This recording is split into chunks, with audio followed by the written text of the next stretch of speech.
আজকের ভিডিওতে আপনারা শিখবেন অতি গুরুত্বপূর্ণ কিছু ইংরেজি বাক্য।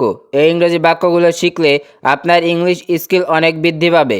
তাহলে চলুন শুরু করা যাক আজকের ক্লাস। আমার সাথে আসো, কাম উইথ মি। এখানে কাম অর্থ আসা, উইথ অর্থ সাথে, মি অর্থ আমার। কাম উইথ মি অর্থাৎ আমার সাথে আসো। এটা আমার বাড়ি, this is my home.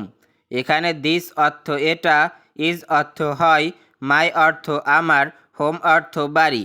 This is my house অর্থাৎ এটা আমার বাড়ি।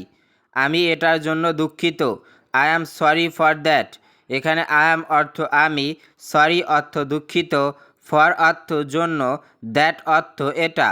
I am sorry for that অর্থাৎ আমি এটার জন্য দুঃখিত, এটা আপনার জন্য। This is for you, this is for you. এখানে দিস অর্থ এটা, ফর অর্থ জন্য, ইউ অর্থ আপনার। দিস ইজ ফর ইউ অর্থাৎ এটা আপনার জন্য। তুমি কেন রাগান্বিত? Why are you angry. এখানে হোয়াই অর্থ কেন, ইউ অর্থ তুমি, অ্যাংরি অর্থ রাগান্বিত। হোয়াই আর ইউ অ্যাংরি অর্থাৎ তুমি কেন রাগান্বিত? তুমি আমার সাথে দেখা করো, ইউ মিট মি। এখানে ইউ অর্থ তুমি, মিট অর্থ দেখা করা, মি অর্থ আমার। ইউ মিট মি অর্থাৎ তুমি আমার সাথে দেখা করো। তুমি কখন এখানে আসবে? When will you come here. এখানে হোয়েন অর্থ কখন, ইউ অর্থ তুমি, উইল কাম অর্থ আসবে, হেয়ার অর্থ এখানে। When will you come here অর্থাৎ তুমি কখন এখানে আসবে? আমি তোমার সাথে যাব, I will go with you. এখানে আই অর্থ আমি, উইল গো অর্থ যাব, উইথ অর্থ সাথে, ইউ অর্থ তোমার। I will go with you অর্থাৎ আমি তোমার সাথে যাব। সবাই কোথায়? Where is everyone. এখানে হোয়ার অর্থ কোথায়, এভরিওয়ান অর্থ সবাই। হোয়ার ইজ এভরিওয়ান অর্থাৎ সবাই কোথায়? আমার মনে হয় সে এসেছে, আই থিঙ্ক শি কেম। এখানে আই থিঙ্ক অর্থ আমার মনে হয়, শি অর্থ সে, কেম অর্থ এসেছে। আই থিঙ্ক শি কেম অর্থাৎ আমার মনে হয় সে এসেছে। আমি কি এখন আমার বেতন পেতে পারি? Can I get my salary now. এখানে ক্যান আই অর্থ আমি কি, গেট অর্থ পেতে পারি, মাই অর্থ আমার, স্যালারি অর্থ বেতন, নাও অর্থ এখন। Can I get my salary now অর্থাৎ আমি কি এখন আমার বেতন পেতে পারি? আমি রুমে যাচ্ছি, I am going to the room. এখানে আই অ্যাম অর্থ আমি, গোয়িং অর্থ যাচ্ছি, টু দ্য রুম অর্থ রুমে। I am going to the room অর্থাৎ আমি রুমে যাচ্ছি। তাড়াতাড়ি আসো, কাম ফাস্ট। এখানে কাম অর্থ আসো, ফাস্ট অর্থ তাড়াতাড়ি। কাম ফাস্ট অর্থাৎ তাড়াতাড়ি আসো।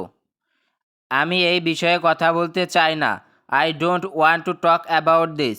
এখানে আই ডোন্ট অর্থ আমি চাই না, টু টক অর্থ কথা বলতে, অ্যাবাউট অর্থ অ্যাবাউট দিস অর্থ এই বিষয়ে। I don't want to talk about this অর্থাৎ আমি এই বিষয়ে কথা বলতে চাই না। আমি মনে করি আমাদের এখন যাওয়া উচিত, I think we should go now. এখানে আই থিঙ্ক অর্থ আমি মনে করি, উই অর্থ আমাদের, শুড গো অর্থ যাওয়া উচিত, নাও অর্থ এখন। I think we should go now অর্থাৎ আমি মনে করি আমাদের এখন যাওয়া উচিত। তুমি তাকে চলে যেতে বলো, you tell him to leave. এখানে ইউ অর্থ তুমি, টেল হিম অর্থ তাকে বলো, টু লিভ অর্থ চলে যেতে। You tell him to leave অর্থাৎ তুমি তাকে চলে যেতে বলো।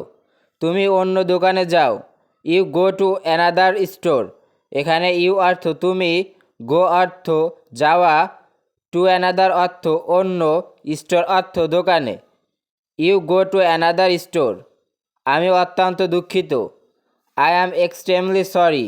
এখানে আই অ্যাম অর্থ আমি, এক্সট্রিমলি অর্থ অত্যন্ত, সরি অর্থ দুঃখিত।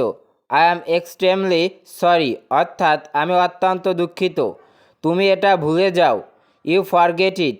এখানে ইউ অর্থ তুমি, ফরগেট অর্থ ভুলে যাওয়া, ইট অর্থ এটা। ইউ ফরগেট ইট অর্থাৎ তুমি এটা ভুলে যাও। তুমি এটা করবে না, you will not do this. এখানে ইউ অর্থ তুমি, উইল নট অর্থ করবে না, দিস অর্থ এটা। You will not do this অর্থাৎ তুমি এটা করবে না। ভিডিওটি আজকে এখানে শেষ করছি। ভিডিওটি ভালো লাগলে একটি লাইক দিয়ে পাশেই থাকুন। ধন্যবাদ।